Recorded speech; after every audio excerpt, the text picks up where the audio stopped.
Okay, well, again, thank you. Okay, we have Um, we have Jim Kavanagh from the Polemicist blog. His work has appeared in Counterpunch, and you've been interviewed in Garland Nixon and Dr. Wilmer Leon on Political Misfits. You've had a really interesting dialogue on Press TV, video dialogue. That was an interesting discussion. And you had a recent article on, I forget the name, I just saw your video on it, the conditions that have to be met, or about the current crisis with Iran. So well, the question is called the question "Waiting is for called, Iran yes, to Answer." that was interesting. That was scary. So we have a really interesting time in history right now. Lenin had a famous quote. What was it? That there are decades where nothing happens and Yeah, decades happen. yeah. We have a situation. Stock market crashed.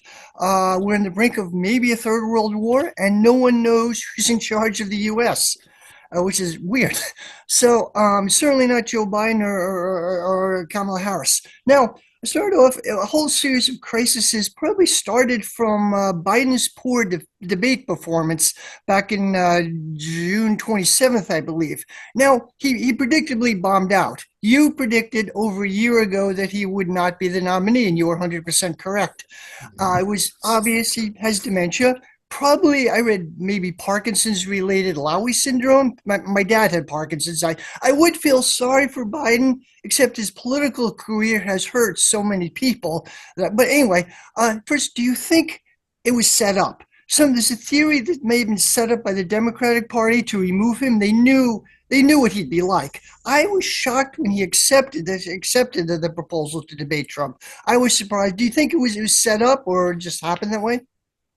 It could very well have been set up by the Democratic establishment. They knew, and really, it took no great wisdom a year ago even to say he wasn't going to be the nominee. He was going downhill fast, and Yeah. this kind of thing does not progress slowly. It speeds up. It goes Okay. along. So it's clear he was going to be in any shape to uh, run for president, let alone run the country. But that's another story. But I am sympathetic to the idea that the Democratic establishment knew this was happening and knew they had to get rid of him.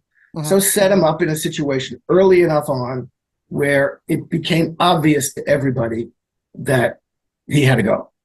And they hoped probably that it would be obvious to him and especially to Jill. I mean, Jill, he literally can't take a step without her. So, she's the one who made that personal decision to leave or stay. And they had to get her, and Hunter less so, but certainly her, to give up on the idea that he was going to run again. And they eventually did. And they eventually, look, it was the donors and the money and the establishment who were going to come in and tell him what to do anyway. They control the process. They were just trying to be nice to him. Took a little longer than they wanted, but it was inevitable. Right. So yeah, I could see that maybe setting that debate up so early was a way of failure mode analysis, getting him to fail and demonstrating to everybody he had to leave. Right. And the way it happened seemed very odd too. Like almost immediately after the debate, as I remember, the New York Times, Washington Post had editorials questioning his ability to defeat Trump. And many key Democratic figures were calling on him to step down, to drop out of the race. He refused to do it. The donors stepped up and wanted him to drop out. He still wouldn't do it. Then all of a sudden he got COVID, apparently, allegedly got COVID. He dropped out Yeah. of site. And all of a sudden there was an odd post on Twitter. And there's speculation about this, so many odd, some speculation it was a coup. And within the Democratic Party, I don't know this for sure, but some very odd things going on. Now he's out. Now, I was going to ask, do you think Kamala's going to last? Apparently, she is the nominee now, but I was skeptical if she was going to last. To put it blunt, she's not the sharpest tool in the shed herself, and they built up this personality cult around her. But do you think she will last? Looks like she probably will, but Last until the election, I think they have so quickly built up such frenzy about how wonderful she is that it's going to be hard for them to get rid of her. I thought they would get rid of her. When I yeah, said last year, over year, you say, I thought that they'd have some elaborate process because how could they run Kamala? It's a horrible political animal. She did terribly. And that's still the case, I think. But they they've got themselves with her, stuck with her now through the election. She's going to be the candidate until the election. And I don't know how it's going to work out. I mean, she is someone who's terrible on her feet. It's word salad. Everybody knows it. They've seen it 100 times. She got destroyed within 30 seconds by Tulsi. Yeah, I mean, all of the things that Tulsi said are still true, although Trump and the problem, her advantage is that the other side also can't shut up and can't stop saying stupid things. I mean, Trump learned something in the debate with Biden. He learned to shut up, and he was more disciplined and let Biden make a fool of himself, which he did. Okay, and don't be yapping at him and interrupting him and being nasty to him all the time. And Trump has after that, Trump was going into this election, especially after the failed assassination attempt. This was Trump's election to lose. And certainly, I don't think Kamala has the political strength, over the next 3 months. She's going to have a month or 6 weeks of, honeymoon with the press, and everybody's going to be excited about her, although nobody knows what her positions are. Once she starts talking, she's going to get herself in trouble. But it seems like Trump and Vance, who I thought was a smart pick, turns out, no. This guy is another one who's talking all kinds of crap. And, every time he talks about Catwomen or, childless Catwoman, and every time Trump starts talking about whether Kamala's blocking up, they're getting themselves in trouble. So the problem for both parties here, I think this is now an election to race to see who can alienate the most voters by their stupidity and the nonsense they say. And I really don't know what it's a toss up now. So I don't know what's going to happen. But I think we're still in the honeymoon phase with Kamala, even within the Democrats, because she still doesn't have any positions. Right. Nobody knows what her position is on anything. And every time she's asked something, she says, well, we have to think about that. We have to consider that. And then goes on to some word salad. But so it's going to be and they're both taking the most reactionary position possible on the most important issue, which is Gaza and Palestine and Zionism. Right. So, it's going to be a race to see who's the most reactionary and who's the most undisciplined in their messaging and going on, attacking the other person personally. Right. Now, do you think it matters who wins? Will there be major differences? I mean, there'll be differences in style, of course, between Trump and Harris. But as actual policies or direction, do you think it matters a lot who wins? Will there be much of a difference? I mean, in rhetoric, of course, but. Well, there'll be a difference. Look, we know what Kamala Harris is. Kamala Harris is an extension of, the Clintonite Democratic Party. We know she's a tool. She's going to do what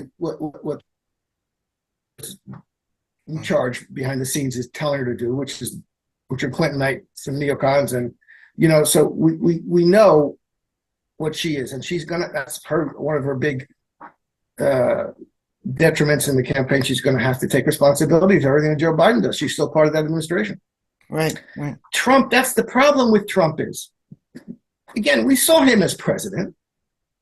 He's not going to destroy the country in any kind of way that the Democrats are framing it. He's going to pick Pompeo or Bolton or some other creep, to do the same neocon actions. Look, he took us out of the Iran nuclear deal. He scuttled that. He gave Israel. He says he gets up and brags about it. We gave Israel. I gave Israel the Gaza Strip. Yeah. I gave Israel Jerusalem. So on the important issues in foreign policy, I see no reason to think there's going to be a big difference. There are, of course, going to be differences in domestic policy, but again, Trump isn't going to turn the United States into the Handmaid's Tale. He can't do that by himself. There are these differences that are important, and everybody's going to fight it, but that fight is on. The fight for abortion rights is on, and it's going to have to be fought in the states and in the streets. Everywhere around the country. You just can't depend on the Supreme Court. It was a silly thing to do that to begin with, and it was won originally by political movements in the states, local, in the streets, and winning over hearts and minds of people. And that's what you got to do. But there'll be, I think, relatively minor disagreements. Nothing's going to change. Trump isn't going to save capitalism. He's going to, look, they're both going on talking about the same kind of tax cuts now. And, none of them are going to bring health care. None of them are going to make it possible for people to afford the rent. None of them are going to, make it impossible for people to get good, secure jobs and have a nice family life. None of them are going to do that. So in that sense, I think I'm astounded by the level at which sectors of the ruling class seem to be afraid of Trump. Trump is someone who does have a level of uncertainty about him. You don't know what he's going to do next. He's capable of saying, screw this, I'm going to do that. You know what I mean? And I think they really don't trust him in that sense. And it's amazing how afraid they are of that. Because as I say, he was president before. He didn't upend the system terribly, and I don't think he will. But they got this idea that maybe he will. Maybe he'll just pull something out of his hat or decide he's going to do something his way, and it's not the way they want. So I don't know. I think there's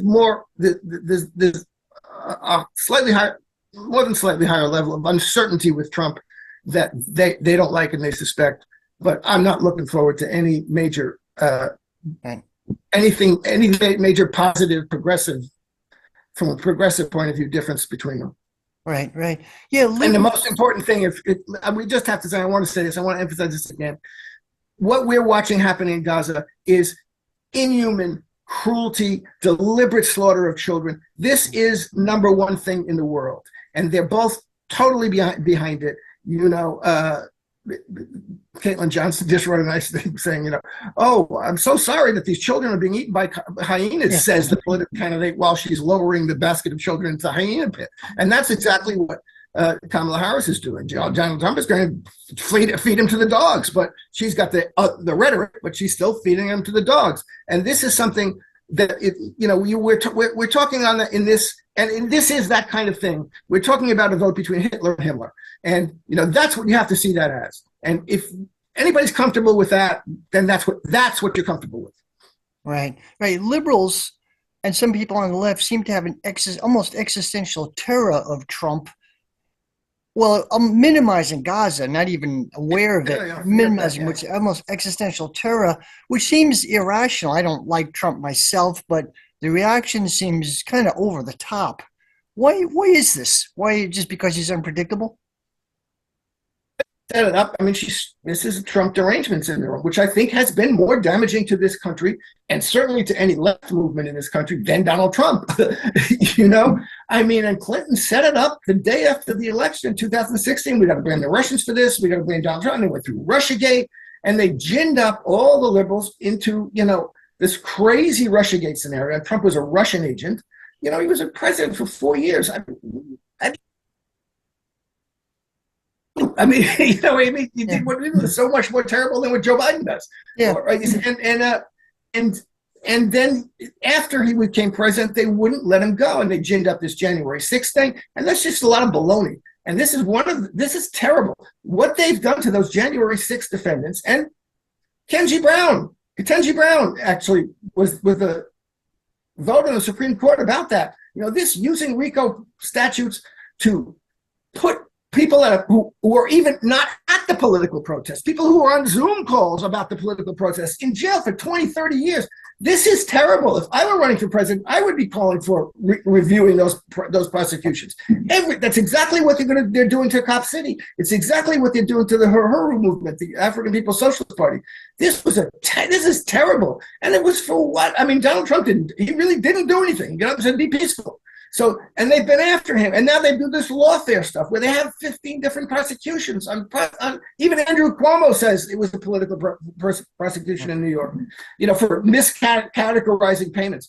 So, in his books, and again, from my point of view, all this did was help Trump. I'm always almost saying they're doing this deliberately to help Trump and to keep him in the game, because it gives him something to be a martyr about. It gives him something to complain about that he has a real complaint about. Instead of let him talk, let him say what he wants to say. He's going to talk himself into trouble. And if you give him this, I'm being persecuted and prosecuted, well, and he is, then he's got something to talk about. That isn't stupid. But if you let him stop trying to throw him in jail for miscategorizing payments, and let him talk. Let him tell you what he wants to do and what his position is. When he talks, people don't like to hear what he says because he gets very nasty, he gets very cruel. So again, they've given him a way out for the last 4 years from disappearing from political life. Right. And they are fixated on him. As I said before, it's like a bird in a house. It's flying around discombobulating everybody. This is a bird in the mind of liberals and lefties. But that's what the Democratic Party did. They're using him to corral all the lefties and prevent any movement left by saying, if you go left, you're going to get Trump.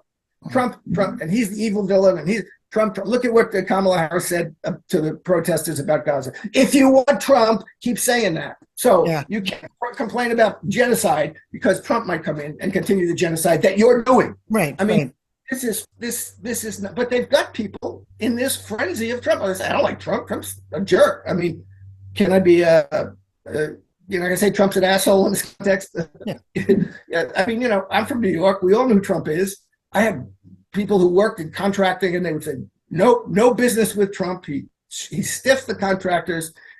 He's a deadbeat. He's a narcissistic grifter that has a lot of money, and he's a creep. There's a billion, well, not a billion, but there's tens of thousands of New York guys just like him who think they're hot shit, and that's what he does. He thinks he's going to run the world, and people are going to be so intimidated by him that he'll solve all problems, which is baloney and crazy. But, so I don't have any brief for Trump whatsoever, but he's no different than 1,000 other politicians, except he's a little more brash, and he's got some comedy in him, which helps him. Right. Now, back to Biden for a minute. It's apparently apparent that Biden is not running the country, neither is Kamala. They're working for other people. Who do you think actually is running the country? Who is making the decisions? In foreign policy, it's probably Blinken primarily, but who overall is running the country? It's not Biden. Yeah, well, as you say, in foreign policy, it's the Blinken, Sullivan, and that's the Clintonite cabal. It's Clintonite neocons who are in the country. I have this quote that in my article on the Democrats' painful suicide about just this. One of the best quotes I've ever seen about American politics. It's from like 1970, or from this guy who was the CEO of Avis. And he said, at the time, there's about 10,000 people who run the country. And he went down the list: investment bankers, labor brokers, top CEOs, this and that and the other thing.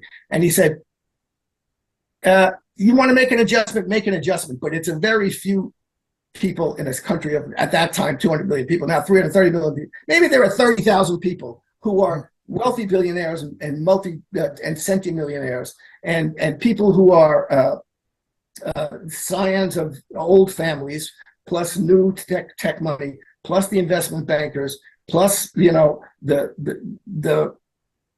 heads of labor unions have much less influence than they did in the 60s and 70s.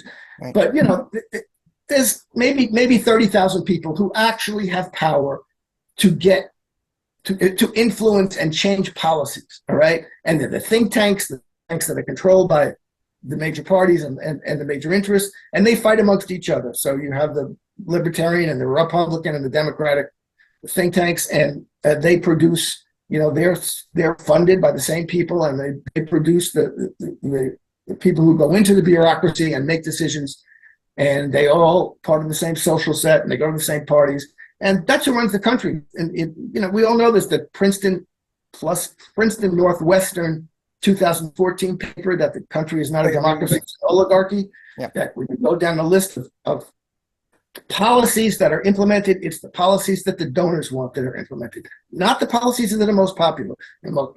I don't think there's any policy more popular when it's polled than universal single-payer health care. It's popular. It's 80%, 90% among Democrats, and over 50% among Republicans. And the Democrats have spent since 2020 trashing it. They pretended in 2016 they were all for it, and they were lying. And they've spent the last 8 years trashing it and saying we're never going to have that, and opposing it. And that's why we don't have it. If there were a party that really wanted to have single-payer universal health care, we would have it, because nobody could stop it if it was explained, argued for, and put forward with all the energy that that party had, and with the media that's allied with that party, and they put that forward to the American people. We'd have it because everybody wants it. So, and we'd have no wars because people don't want these damn wars for what, Right. forever wars. But the fact is that the country is run by what we call the donors, and the people they pay, they're minions who come out of the think tanks, et cetera, et cetera. Right. That's who runs the country. Now, specifically, you can see in an administration, it's not Joe Biden. Blinken and Sullivan are running the foreign policy, whoever's behind them. And there's a bureaucracy. There's a permanent bureaucracy that's there. The deep state. It's a real thing. It's Right. highly banal political theory. Yeah. That the deep state is what do you call it? A permanent bureaucracy. A deep state. Right. Permanent government that's there, and that has the most influence. The people who are the deputy secretaries who are there through administrations, people like Pompeo and people like Blinken now and Hillary Clinton, and these people go through administrations that have different and switch different kinds of jobs and administrations, and their underlings, they make the decisions essentially. The president has to rely on information and analyses that are coming from them, and does. And even if there were a president who's compos mentis, which Biden isn't, at the end of the day, he or she relies on what he or she hears from the analysts and the secretaries of cabinet secretaries and undersecretaries, and that's that's all been populated by minions of the ruling class, essentially.